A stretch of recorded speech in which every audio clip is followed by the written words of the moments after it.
الحمد لله نحمده ونستعينه ونستغفره ونعوذ بالله من شرور أنفسنا ومن سيئات أعمالنا من يهده الله فلا مضل له ومن يضلل فلا هادي له وأشهد أن لا إله إلا الله وحده لا شريك له وأشهد أن محمدا عبده ورسوله صلى الله تعالى عليه وعلى آله وصحبه وسلم تسليما كثيرا أما بعد الله رب العالمين যাবতীয় প্রশংসা যে আল্লাহ রাব্বুল আলামিন শেষ নবী প্রিয় নবী মুহাম্মদুর রাসূলুল্লাহ সাল্লাল্লাহু আলাইহি সাল্লামকে বিশ্বজগতের জন্য রহমত স্বরূপ প্রেরণ করেছেন।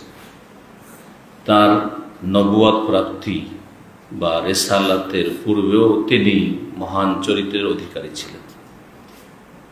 আজকে আমাদের ধারাবাহিক আলোচনা সিরাতুন নবীর পর্ব নম্বর ৮। নতুন বছর এখন 1441 হিজরি শুরু হয়েছে। আজকে ৮ই মুহররম 1441 হিজরি। যে বিষয়টি নিয়ে আলোচনা করব সেটা হচ্ছে নবী করিম সাল্লাল্লাহু আলাইহি ওয়াসাল্লামের নবুয়ত প্রাপ্তির পূর্বে চরিত্র। নবী সাল্লাল্লাহু আলাইহি ওয়াসাল্লামের নবুয়ত রিসালাতের আগে কেমন চরিত্র ছিল, কেমন চরিত্রের অধিকারী তিনি ছিলেন, কেমন তিনি চরিত্রবান ছিলেন। যদি নবুয়তের রিসালাত, ঈমান, ইসলাম, ওহী আসার আগে তিনি মহান চরিত্রের অধিকারী হন, তাহলে কত ভালো মানুষ তিনি ছিলেন। রাসূলুল্লাহ সাল্লাল্লাহু আলাইহি ওয়াসাল্লাম ছোট থেকেই বড়ই জ্ঞানী মানুষ ছিলেন। যারা জ্ঞানী হয় তাদের অনেক লক্ষণ থাকে, আর নবী রসুলের সাথে তো কোনো তুলনাই চলে না। আর বিশেষ করে শেষ নবী মুহাম্মদ রাসূলুল্লাহ সাল্লাল্লাহু আলাইহি ওয়াসাল্লাম, যার মধ্যে সমস্ত ভালো গুণ ছিল, সমস্ত ভালো গুণ ছিল যেগুলি একজন মানুষের মধ্যে ভালো গুণ হওয়া সম্ভব, ভালো গুণ হয় না অন্য কোনো মানুষের মধ্যে তো দূরের কথা। একটি কবিতায় কবিরা বলেছেন যে সমস্ত নবী রসুলগণের মধ্যে যেসব ভালো গুণগুলি ছিল ছড়িয়ে ছিটিয়ে, সেই সমস্ত ভালো চরিত্রগুলো বা ভালো গুণগুলো, ভালো বৈশিষ্ট্যগুলো সবগুলি বিদ্যমান ছিল রাসূলুল্লাহ সাল্লাল্লাহু আলাইহি সাল্লামের ভিতরে। রাসূলুল্লাহ সাল্লাল্লাহু আলাইহি সাল্লামের মধ্যে আল্লাহ সব গুণগুলি দিয়েছিলেন যেগুলি ভালো গুণ হয়। যেমন দেখতে অতি সুন্দর হওয়া একটা ভালো সৃষ্টিগত গুণ, এটা চারিত্রিক গুণ না। এটা কি? কারণ অনেকে দেখতে সুন্দর, চরিত্র নাও ভালো হইতে পারে। তো মানুষের বৈশিষ্ট্য হচ্ছে দুই রকম, একটা হচ্ছে খালকি আর একটা খলকি। খালকি মানে সৃষ্টিগত, যে আল্লাহ কেমনভাবে সৃষ্টি করেছেন মানুষকে, যেখানে মানুষের ক্ষমতা চলে না। আপনি আপনাকে সুন্দর করার ক্ষমতা রাখেন না, এটা আল্লাহর খাস ক্ষমতা। আল্লাহ যেভাবে যাকে করেছেন ওইভাবে সে থাকতে পারে। কিন্তু খলকি যেটা চারিত্রিক বৈশিষ্ট্য, চরিত্রের গুণ, সেটা মানুষ উন্নত করতে পারে, সেটা সম্পূর্ণ মানুষের হাতে নেই। কিন্তু অনেকে চেষ্টা করেও ভালো হতে পারেন না। অনেক চেষ্টা করছেন যে আমি একটু ভালো মানুষ হয়ে যাব, তারপরে ব্যর্থ, কারণ ওই যোগ্যতাই নেই। সৃষ্টিগতভাবে আপনার মধ্যে ওই যোগ্যতা বা প্রতিভা রাখা হয়নি। কিন্তু মানুষ চেষ্টা করলে অনেক ভালো হতে পারে চারিত্রিক দিক থেকে। খারাপ মানুষ চেষ্টা করলে ভালো হতে পারে, ভালো মানুষ চেষ্টা করলে অনেক ভালো হতে পারে। জি হ্যাঁ, ভালো হওয়ার শেষ নেই। তাহলে এখানে একটি কথা মনে রাখবেন যে সৃষ্টিগত গুণে মানুষের কোনো ক্ষমতা চলে না, কিন্তু চারিত্রিক গুণে মানুষের কি আছে? ক্ষমতা আছে। মানে এটা শুধু আল্লাহ প্রদত্ত না, এটা কাসাবি, মানে এটা উপার্জন করা সম্ভব বা অর্জন করা সম্ভব, হাসিল করা সম্ভব। আপনি চেষ্টা করলে ভালো হতে পারেন, অনেক কিছুই চেষ্টা করতে পারেন। মিথ্যা কথা আমি জীবনে বলবো না, আমানতে খেয়ানত মোটেই করবো না, ওয়াদা খেলাফি মোটেই করবো না আমি, মানুষের সাথে ধোঁকাবাজি জীবনে করবো না। আমার লাভ হোক আর লস হোক, ক্ষতি হোক, আমি জীবনেও আমি দোষ ত্রুটিকে ঢেকে আমি মিথ্যা বলবো, মিথ্যার আশ্রয় নেব, বা কারো গীবত করব, কারো চুগলখড়ি করব না, মোটেই করবো না। এগুলো করা যায় না? তাহলে দেখেন, এগুলো কিন্তু অর্জিত বস্তু, মানে অর্জন করা যায়, মানুষ পারে। জি হ্যাঁ, আমি নরম ভাষায় কথা বলবো, চেষ্টা করলে পারা যায়। অনেক সময় কন্ট্রোল করতে পারেন না, রাগ উঠলে তখন নিজেকে কন্ট্রোল রাখতে পারে না। এই জন্য বললাম যে সব ক্ষেত্রে মানে বা সবাই সেটা অর্জন করতে পারে না, কিন্তু চেষ্টা করার সুযোগ আছে যে আপনি ভালো হতে পারবেন। রাগী মেজাজের লোক, কিন্তু তারপর আমি ঠান্ডা থাকবো, রাগের কিছু আসলেও রাখবো না, চেষ্টা করা যেতে পারে। রাগটা কম করবো আমি, চেষ্টা করা যেতে পারে। জি, আমি অলস, মানে কি মানে জন্মগত অলস, কিন্তু না আমি আমার অলসতা কাটাবো, এলসেমি কাটাবো, চেষ্টা করা যেতে পারে। এগুলো এই জন্য বলছি যে এগুলো দিয়ে আমাদের কাজে আসবে, কারণ আমাদের প্রত্যেককে আল্লাহ ভিন্ন ভিন্নভাবে সৃষ্টি করেছেন বৈশিষ্ট্য দিয়ে, সেটাকে আমরা উন্নত করতে পারবো। সেটাকে আমরা যেমন ইমানের অবস্থা উন্নত করতে পারবেন, ইবাদত বন্দেগীর কোয়ালিটি উন্নত করতে পারবেন, হ্যাঁ, তেমনি আখলাক চরিত্র উন্নত করতে পারবেন। আপনি ক্ষমতা আছে। এই কথা বললে হবে না যে আমি এমন পরিবেশে মানুষ এসেছি, আমার বাপ মা ভালো কিছু শিখায়নি, এর বেশি আর কেউ না। না না, অনেক কিছু হইতে পারবেন আপনি। গোবরে পদ্ম ফুল হইতে পারেন, খারাপ পরিবেশে থেকেও ভালো হইতে পারে না। তো নবী করিম সাল্লাল্লাহু আলাইহি ওয়াসাল্লামের মধ্যে সমস্ত ভালো বৈশিষ্ট্যগুলি ছিল, যেগুলি ছড়িয়ে ছড়িয়ে আম্বিয়া রাসূলদের মধ্যে ছিল। বলছিলাম যে সৌন্দর্য, সবচেয়ে সুন্দর নবী যে প্রসিদ্ধ আছে ইউসুফ আলাইহিস সালাম, কিন্তু রাসূলুল্লাহ সাল্লাল্লাহু আলাইহি ওয়াসাল্লাম অতি সুন্দর ছিলেন। ইউসুফ আলাইহিস সালাম সাথে কম যদি কেউ বলে তো ভুল বলবে। জি, এইভাবে অন্যান্য নবীদের মধ্যে যেসব বৈশিষ্ট্যগুলি ছিল, যেমন বক্তব্যের ক্ষমতা, হ্যাঁ, বক্তব্যের ক্ষমতা, বক্তব্যের তাসির, প্রভাব কোন নবীর বেশি ছিল? হ্যাঁ, ওয়াতাইনাহু ফাসলাল খেতাব, আল্লাহ বলেছেন তাকে আমি বক্তব্যের ক্ষমতা দান করেছিলাম। ফাসলাল খেতাব দাউদ আলাইহিস সালাম, দাউদ আলাইহিস সালাম। কিন্তু রাসূলুল্লাহ সাল্লাল্লাহু আলাইহি সাল্লামের মধ্যে সেটা পূর্ণ মাত্রায় ছিল, তার চাইতে কম ছিল না, হয়তো বেশি ছিল। জি হ্যাঁ, এইরকম ভাবে বিভিন্ন দিক থেকে সাহসিকতা, ধৈর্য ধারণ, ইত্যাদি ইত্যাদি, আল্লাহর ভয় ভীতি। জি, তো এইরকম বহু গুণ আম্বিয়া রাসূলগণের মধ্যে ছিল। সে সমস্ত গুণ রাসূলুল্লাহ সাল্লাল্লাহু আলাইহি ওয়াসাল্লামের মধ্যে ছিল সৃষ্টিগতভাবে। আর নবুয়ত রিসালাতের পরে সেটা কোরআন কারীম নাযিল হয়েছে, ওহী নাযিল হয়েছে, নবী সাল্লাল্লাহু আলাইহি ওয়াসাল্লামের কাছে কোরআনে ওহী এসেছে, হাদিসের ওহী এসেছে, তখন সেটা কি হয়েছে? আলোর উপর আলো, নূরুন আলা নূর হয়েছে। কিন্তু তিনি জন্মগতভাবেই আলা খুলুকিন আযীম, মহান চরিত্রের অধিকারী ছিলেন। তিনি অত্যন্ত জ্ঞানী মানুষ ছিলেন। মানুষের জ্ঞানী হওয়াটা একটা ভালো গুণ। জি, অত্যন্ত শক্তিশালী মানুষ ছিলেন। যে শারীরিক শক্তি থাকা, এটাও ভালো গুণ, কারণ আল্লাহর কাছে প্রিয় হচ্ছে আল মুমিনুল কাওয়ী আহাব্বু ইলাল্লাহি মিনাল মুমিনিদ দাঈফ। দুর্বল মুমিনের তুলনায় শক্তিশালী মুমিন আল্লাহর কাছে বেশি প্রিয়, যার দ্বারা অনেক কাজ হইতে পারে। দেখেন, অনেকের কাছে অনেক বেশি এলেম আছে, কিন্তু একেবারে কাপুরুষ, সাহস নেই, ঝামেলা নেব না, হ্যাঁ, পজিটিভ বলি, কারো ভুল ধরবো না, ঠিক না, ধরি মাছ না ছুঁই পানি, হ্যাঁ, কেউ যেন আমার অসন্তুষ্ট না হয়, সাহস নেই। যদি কথা বলারই সাহস না হয়, তাহলে জানমালের ঝুঁকি না কোথায় সাহস হয়ে। এবং বড় চরিত্রবান ছিলেন। ছোট থেকেই তিনি এইভাবে প্রতিপালিত হয়েছিলেন। তার মধ্যে সুন্দর সুন্দর বৈশিষ্ট্যগুলি সব একত্রিত ছিল। তার চিন্তা চেতনা খুব সুষ্ঠু ছিল এবং মহান চরিত্রের উচ্চ শিখরে পৌঁছেছিলেন। মহান চরিত্রের উচ্চ শিখরে আপনি সবচেয়ে ভালো চরিত্র আপনি ধারণা করেন, তার চাইতে কম পাবেন না। জি, পূর্ণ মাত্রায় সেটা পাবেন রাসূলুল্লাহ সাল্লাল্লাহু আলাইহি ওয়াসাল্লামের মধ্যে। ভালো যে চরিত্রগুলি, বিভিন্ন দিক রয়েছে চরিত্রের, যে একটু আগে ইঙ্গিত করলাম, চরিত্রের ভালো দিক আছে অনেকগুলি, আর চরিত্রের খারাপ দিকও আছে। যেমন ভালো দিকগুলি আপনার মধ্যে হইতে হবে একজন চরিত্রবান মানুষ তৈরি হওয়ার জন্য, তেমনি খারাপ দিকগুলি যে চরিত্রে রয়েছে, যেগুলিতে আপনাকে চরিত্রহীন বানিয়ে দেয়, সেগুলি থেকে পুরোপুরি মুক্ত হওয়ার চেষ্টা করতে হবে। বরং আগে নেগেটিভ, আগে খারাপ দোষ ত্রুটি চরিত্র থেকে মুক্ত হয়ে তারপরে ভালো চরিত্রবান হইতে হবে। দেখেন, একজনকে সুনাম নিতে সারা জীবন লেগে যেতে পারে, মানুষের কাছ থেকে যে লোকটা ভালো এই কথাটা শোনার জন্য সারা জীবন লেগে যেতে পারে, কিন্তু লোকটা খারাপ এ কথা শোনার জন্য একটা কথাই যথেষ্ট, একটা মুহূর্ত যথেষ্ট।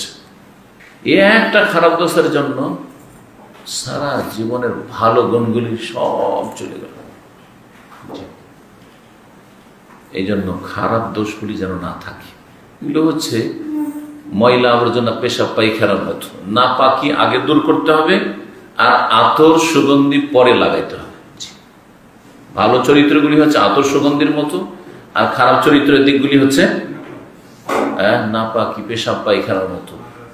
জি, মানুষের কাছে টাকা পয়সা ধার নিয়ে হাত ভারী হওয়া, বেঈমানি করা, ওয়াদা খেলাপি করা, মিথ্যা কথা বলা, গীবত করা, চুগলখড়ি করা, ফিতনা ফাসাদ লাগানো, ঝগড়াটে লোক হওয়া, ঝামেলা বাঁধায় যেখানে সেখানে, না না এগুলো যেন না থাকে।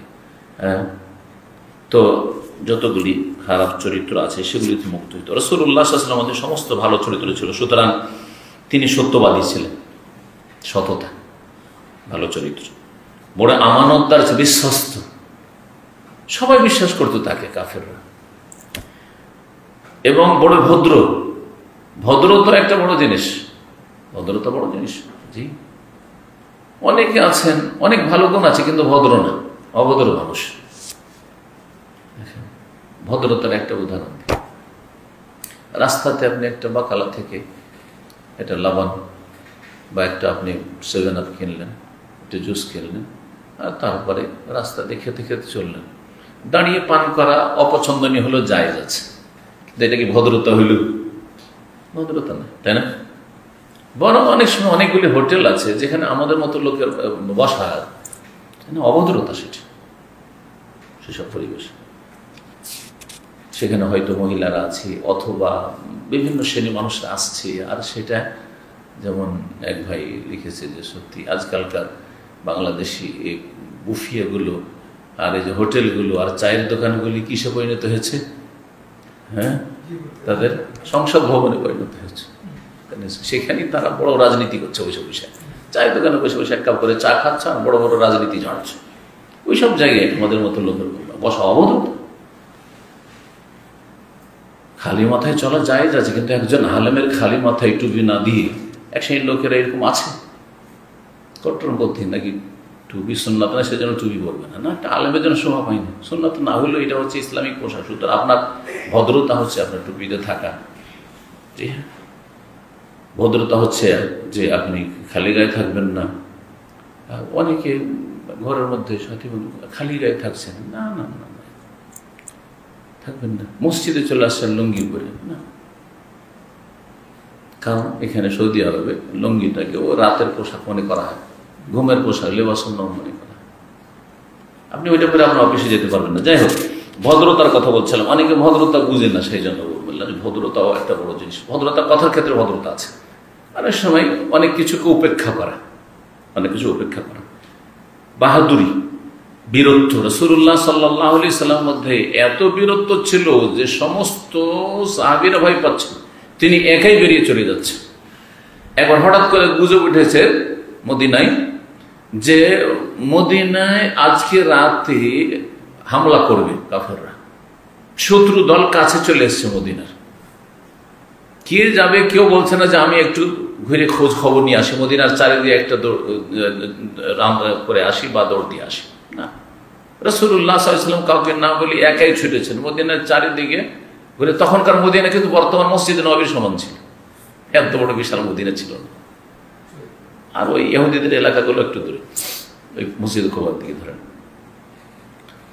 তো ঘুরে চলে আসলেন চারিদিক সব খোঁজ খবর নিয়ে। তারপরে বললাম তো রাও, লাম তো রাও, লাম তো রাও, কোনো ভয় নেই, কোনো ভয় নেই, কোনো শত্রু নেই, ভয় করি না। কারণ মানুষের অন্তরে যদি ভয় ঢুকে যায় আর আসলে কিছুই হয়নি, হ্যাঁ, ভয় যদি ঢুকে যায় তো সারা রাত ঘুম আসবে না এমনিতেই। এবং বড়ই ন্যায় পরায়ণ ছিলেন।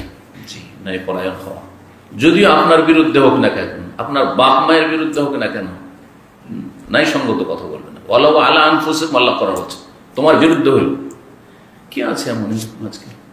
ভাইয়ের বিরুদ্ধে বলবে না, বাপ মায়ের বিরুদ্ধে বলবে না, হ্যাঁ, পারিবারিক কোনো দ্বন্দ্ব হইলে আত্মীয় স্বজনের বিরুদ্ধে বলবে না, আরে নিজের রাজনৈতিক দলের বিরুদ্ধে বলবে না। রাসূলুল্লাহ সাল্লাল্লাহু আলাইহি ওয়াসাল্লাম বড় প্রজ্ঞাবান ছিলেন, ছোট থেকে বড় সচ্চরিত্রের ছিলেন। সচ্চরিত্র একটা হচ্ছে সততা, মানে সত্য কথা বলা, একটা হচ্ছে সচ্চরিত্র হওয়া মানে নারী সংক্রান্ত বা যৌন সংক্রান্ত কোনো পাপের কাছে নেই। যে ব্যক্তি ছোট থেকে কোনো একটা মেয়ের সাথে তার সামান্যতম কোন রকমের একটা ঝোঁকও তার দিকে ছিল না,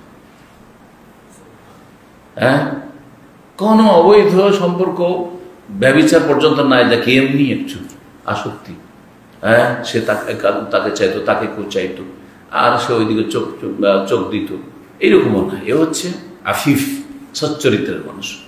আজকাল এই ফিতনার যুগে সচ্চরিত্রের মানুষ পাওয়াটা বড় জুটি। রাসূলুল্লাহ সাল্লাল্লাহু আলাইহি ওয়াসাল্লাম বড় সচ্চরিত্রের অধিকারী ছিলেন, বড়ই আখিরাতমুখী ছিলেন, দুনিয়া বিমুখ। দুনিয়ার লোভ লালসা এত বেশি যে নিজের স্বার্থ থেকে পেছনে সরতে পারি না, দুনিয়া তো প্রাধান্য পেয়েছে। নবী সাল্লাল্লাহু আলাইহি ওয়াসাল্লাম আখিরাতমুখী ছিলেন, দুনিয়া বিমুখ ছিলেন, আর অল্পতে পরিতুষ্ট থাকতেন, ধৈর্যশীল ছিলেন। অভাবের সংসারে তিনি প্রতিপালিত হয়েছেন আবু তালেবের বাড়িতে। আবু তালেব অত্যন্ত অভাবী লোক ছিলেন, খেয়ে না খেয়ে যা কিছু জুটত চাচাতো ভাইদের সাথে, তাদের সাথে ওইভাবে দিনপাত হয়ে যেত। ধৈর্য ধারণ করতেন, শুকরগুজার ছিলেন, বড় লজ্জাশীল ছিলেন, অত্যন্ত লজ্জাশীল রাসূলুল্লাহ সাল্লাল্লাহু আলাইহি ওয়াসাল্লাম। হাদিসে এসেছে যে রাসূলুল্লাহ সাল্লাল্লাহু আলাইহি ওয়াসাল্লাম কুমারী মেয়ে যে ষোড়শী, 15 বছর, 16 বছর, 17 বছরের মেয়েরা বেশি লজ্জাশীল হয়। আজকাল স্কুল কলেজে সহশিক্ষার কারণে লজ্জা ধ্বংস করে দিয়েছে। আসলে না হলে যদি প্রাকৃতিকভাবে মেয়েদেরকে আল্লাহ বড় লজ্জাশীল করে সৃষ্টি করতে, তার চাইতে বেশি লজ্জাশীল ছিলেন। যে কুমারী মেয়ে যত লজ্জাশীল হয়, ওর চাইতে বেশি লজ্জাশীল ছিল রাসূলুল্লাহ সাল্লাল্লাহু আলাইহি ওয়াসাল্লাম। ওয়াদা পূরণ করতেন তিনি, অত্যন্ত নমনীয় বিনয়ী ছিলেন, কখনো অহংকার প্রকাশ করতেন না। পাশাপাশি বসে থাকতেন, সাহাবীদের সাথে চেনা যেত না যে কোনটা রাসূলুল্লাহ সাল্লাল্লাহু আলাইহি ওয়াসাল্লাম। এগুলো তো চলে আসলো যে এই হাদিসগুলি দিয়ে ইঙ্গিত করেছি নবুয়তের পরে, কিন্তু আগে থেকে এরকম ছিলেন। অত্যন্ত হিতাকাঙ্ক্ষী ছিলেন, মানুষের হিতাকাঙ্ক্ষী হওয়া, মানুষের ক্ষতি চাইবেন না, মানুষের দরদি হবেন, মানুষের ব্যথায় ব্যথিত হবেন, মানুষের উপকার করার চেষ্টা করবেন, অপকার করবেন না। যদি উপকার করা সম্ভব না হয়, সবার সম্ভব না উপকার করা, তো কমপক্ষে আপনার দ্বারা যেন ক্ষতি না হয় কথা কাজ দিয়ে। এইসব চরিত্র ছিল রাসূলুল্লাহ সাল্লাল্লাহু আলাইহি ওয়াসাল্লামের। তিনি আত্মীয়দের সাথে ঘনিষ্ঠ সম্পর্ক রাখতেন, এটাও একটা উত্তম চরিত্র। আপনার আত্মীয় যদি বেদিন হয়, বদ্দিন হয়, বেদাতীয় হয়, শুনে রাখবেন ভালো করে, যেমনই হোক না কেন, আপনার সাথে খারাপ আচরণ করুক না কেন। অনেকে বলেন যে আমার সাথে খুব খারাপ আচরণ করছে, আমি কি তার সাথে কথা বলবো, আমি কেমন করে তার সাথে ভালো আচরণ করব? তাহলে তো বদলা, এটা তো যে কোনো লোকের সাথে করে। একটা পর অন্য ভাষাভাষী, এমনকি অন্য জাতীয় যদি হয়, অমুসলিম হয়, আর আপনার সাথে ভালো যদি আচরণ করে, আপনিও তো ভালো করবেন, এটা তো মানুষ হিসাবে সবাই করে। তাহলে আত্মীয়র জন্য অতিরিক্ত কি করলেন আপনি? বদলা দেওয়াটা আত্মীয়তার সুসম্পর্ক বজায় রাখা নয়। নবী সাল্লাল্লাহু আলাইহি ওয়াসাল্লাম বলেছেন আত্মীয়তার সুসম্পর্ক বজায় রাখা হচ্ছে যে ইদা কতিয়াত রাহিমাহু ওয়াসালাহ, যদি আত্মীয়তার সম্পর্ককে ছিন্ন করে তো আপনি মিলাবেন, তার সাথে মেশার চেষ্টা করবেন, তার সাথে সম্পর্ক গড়ার চেষ্টা করবেন। কেউ ভাঙার চেষ্টা করছেন, গড়ার চেষ্টা করবেন। ঈদের খোঁজ খবর নেই না, আপনি খোঁজ খবর, আপনি তার বিয়েতে গেলেন, কিছু উপঢৌকন দিলেন, দাওয়াত খেলেন, আপনি বিয়েতে ডাকলে আসেন, আমার বিয়েতে আসলো, আমার ছেলের বিয়েতে আসলো না, আমিও আগামীতে জীবনও যাব না, বদলা হয়ে গেল সমস্যা। এবং মক্কাবাসীর তার ওপর যদি ঋণের বোঝা থাকতো, সেটা নিজের কাঁধে বহন করতেন। মানুষ ঋণের জন্য অপদস্থ হচ্ছে, লাঞ্ছিত হচ্ছে, নবী সাল্লাল্লাহু আলাইহি ওয়াসাল্লাম দায়িত্ব নিতেন যে একে অপমান করিও না, একে লাঞ্ছিত করিও না, মারধর করিও না, আমি দিয়ে দিচ্ছি, আমার দায়িত্বে থাকলো। বা আমি এর জন্য কি হয়ে গেলাম, জামিন হয়ে গেলাম। শুধু জামিন হওয়া হালকা বিষয়, জামিন না, নিজের বহন করতেন। ইহমেলুল কাল্লা, বোঝা নিজের উপর নিয়ে নিতেন। কেউ অভাবে থাকলে বা অনাহারে থাকলে তাকে সাহায্য সহযোগিতা করতেন, এমনকি নিজে উপার্জন করে তাদের খাদ্যের ব্যবস্থা করতেন। ইয়াকসিবুল মাদুম, সহিহ বুখারীতে যে হাদিসটা এসছে, এর আগে আলোচনাতে এসছে কিন্তু ওহির পর্বে আমাদের বুখারীর। খাদিজা রাদিয়াল্লাহু তাআলা আনহাকে যখন নবী সাল্লাল্লাহু আলাইহি ওয়াসাল্লাম বললেন যে আমাকে খুব ভয় লাগছে, লাকাদ খাশিতু নাফসি, মনে হয় আমি মারা যাব। যে জিবরাইল প্রথম সাক্ষাতে খুব ভয় পেয়েছেন, আর জ্বর ঠান্ডা এত লেগেছে, থরথর করে কাঁপছে, এসে বলছেন আমি বাঁচবো না, মনে হয় খুব ভয় লাগছে। তখন কি বলেছিলেন? হ্যাঁ, খাদিজা রাদিয়াল্লাহু তাআলা, কাল্লা ওয়াল্লাহি, কোশ্চিন কালেও এটা হবে না যে আপনি ধ্বংস হয়ে যাবেন, আপনার ক্ষয়ক্ষতি হবে। লা ইউখজিকাল্লাহু আবাদা, আল্লাহ কখনো আপনাকে লাঞ্ছিত করবেন না। ইন্নাকা লা তাসিরুর রাহিম, আপনি আত্মীয়দের সাথে সুসম্পর্ক রাখেন, ছোট থেকে এটা আপনার স্বভাব।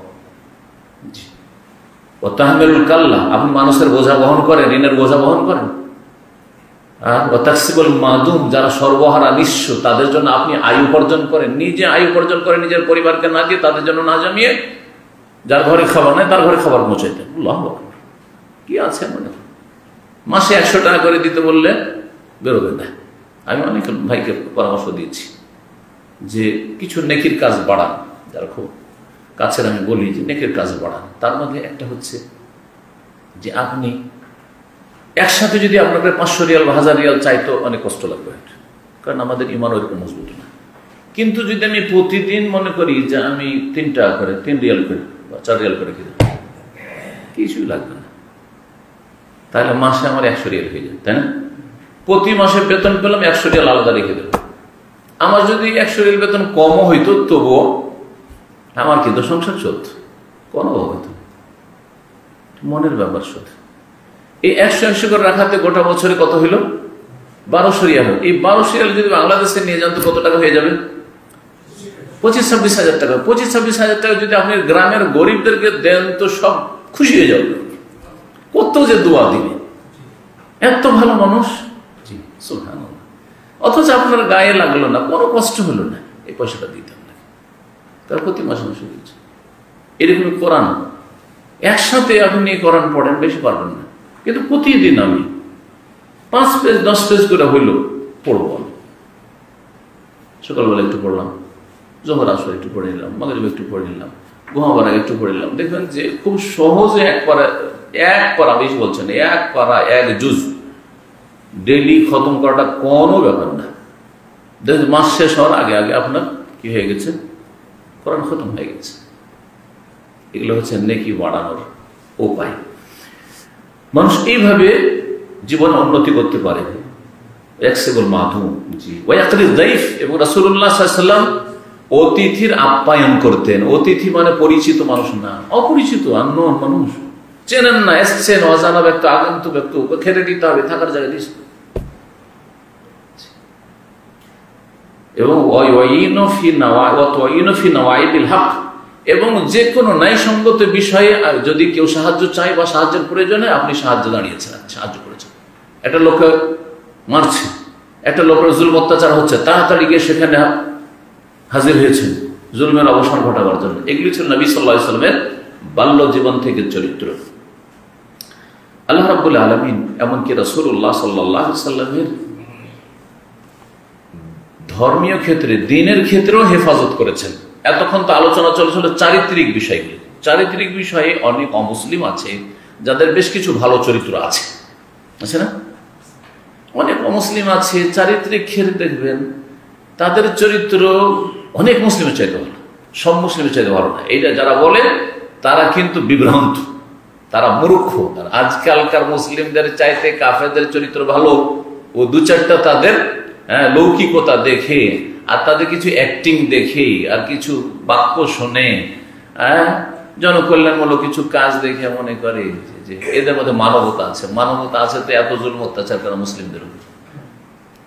কাফের উপরে জুলুম হলে দেখতেন সারা পৃথিবী একেবারে চিৎকার করে পড়ত একজন কাফের উপর জুলুম হলে, আর হাজার হাজার লক্ষ লক্ষ মুসলিমকে মারা হচ্ছে, তখন মানবাধিকার নেই। কোথায় যাচ্ছে তাদের মানবতা? তখন তাহলে থাকলে এইসব ধোকাবাজি বাদ দেন, আর সব ধোকা খেয়ে না। তবে আছে কিছু লোক আছে, হ্যাঁ, তাদের মধ্যে ইনসানিয়াত, মানবতা হয়তো আছে। আর কিছু খারাপ এত আছে মুসলিম সমাজে, তাদের চাইতে ওই লোকগুলি চারিত্রিক দিক থেকে ভালো আছে। নবী সাল্লাল্লাহু আলাইহি ওয়াসাল্লাম বাল্য জীবন থেকে যেমন চারিত্রিক দিক থেকে বড়ই উত্তম চরিত্রের অধিকারী ছিলেন, তেমন ধর্মীয় ক্ষেত্রে আল্লাহ তার সুরক্ষা হেফাজত করেছেন। কারণ অনেকে আছে অমুসলিম, চরিত্র ভালো, কিন্তু মন্দিরে গিয়ে দেবদেবীর পূজা করে, চার্চে গিয়ে শিরকুফরি করেন, কিন্তু রাসূলুল্লাহ সাল্লাল্লাহু আলাইহি ওয়াসাল্লামের কাছে ওহী নেই, আল্লাহ সম্পর্কে কোনো জ্ঞান আসেনি, আসমানি কোনো সংবাদ আসেনি, না তাওহীদের কথা শুনেছেন, না তিনি কোনো দ্বীনের কথা, আল্লাহর কথা কোনো শুনেছেন, কিছুই আসেনি তার কাছে। মা কুনতা তাদরি মাল কিতাব ওয়াল ঈমান, হে নবী এমন একটা সময় ছিল তুমি জানতে না যে কিতাব, আসমানি কিতাব বা কি, ওয়াল ঈমান, আর ঈমান আর ইসলাম আর তাওহীদ বা কি, কিছু জানতে না। ওয়ালাকিন জাআলনাহু নূরান নাহদি বিহি মান নাশা, তবে আমি এটিকে জ্যোতি করেছি, নূর, এই দিয়ে যাকে ইচ্ছা আমি হেদায়েত করে থাকি। তো রাসূলুল্লাহ সাল্লাল্লাহু আলাইহি ওয়াসাল্লাম ছোট কাল থেকেই শিরক কুফরি থেকে, মেলা থেকে, আর মুশরিকদের পূজা পাঠ থেকে দূরে থেকেছেন। প্রাকৃতিকভাবে, জন্মগতভাবে তার কি ছিল, ঘৃণা ছিল, এগুলো আমি করবো না। এটা বিরাট একটা গুণ, খুব গুরুত্বপূর্ণ একটা গুণ। কোনো জ্ঞান নাই কিন্তু আমার ভালো লাগা দেয় কাছে। এইরকম লোক যদি মুসলিম সমাজে কেউ থাকে, মাজার পূজারী বংশে, সুফিদের বংশে, ভণ্ডদের বংশে পয়দা হয়েছে, কিন্তু তাকে পীর মুরিদি খারাপ লাগে, আর তারপরে অন্ধভক্তি খারাপ লাগে, এই মাজার ব্যবসা খারাপ লাগে, তো জানতো তার মধ্যে একটা ভালো চরিত্র আছে। তার কাছে ইসলামের কোনো জ্ঞান নেই, বাপ মা সবাইকে দেখছে যে মাজার পূজারী, গায়রুল্লাহর কাছে ধর্ণা দেয়, জি দ্বীনের তাওহীদ জানে না, সুন্নাহ জানে না, কিন্তু তাকে খারাপ লাগে। এটা একটা ভালো গুণ যা পূর্ণ মাত্রায় ছিল রাসূলুল্লাহ সাল্লাল্লাহু আলাইহি ওয়াসাল্লাম।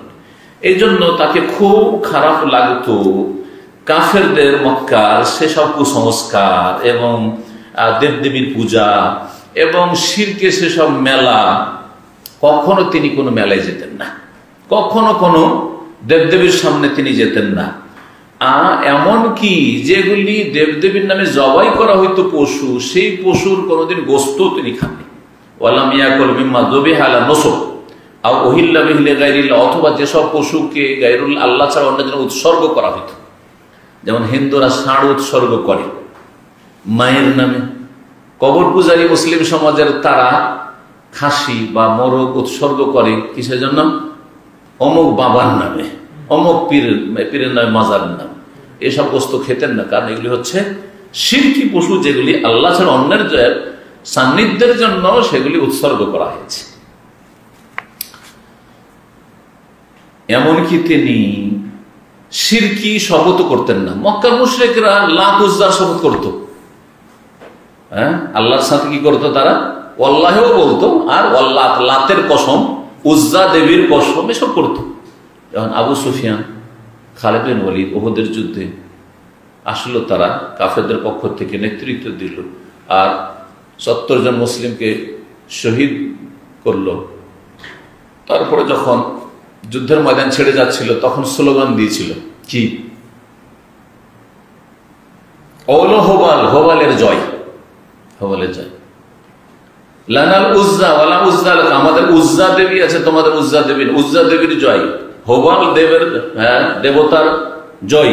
জি হ্যাঁ, যেমন হিন্দুদের জয় শ্রীরাম, জয় শ্রীরাম, জয় কৃষ্ণ, এসব করতে বাধ্য করছে মুসলিমদেরকে ভারতের এক শ্রেণীর ইসলাম বিদ্বেষী, মুসলিম বিদ্বেষী, মুসলিমদের শত্রু, লানাহুমুল্লাহ, আল্লাহ তাদেরকে ধ্বংস করুক, তাদেরকে লাঞ্ছিত করুক এবং তাদের অনিষ্ট দিয়ে তাদেরকে সর্বনাশ করুক।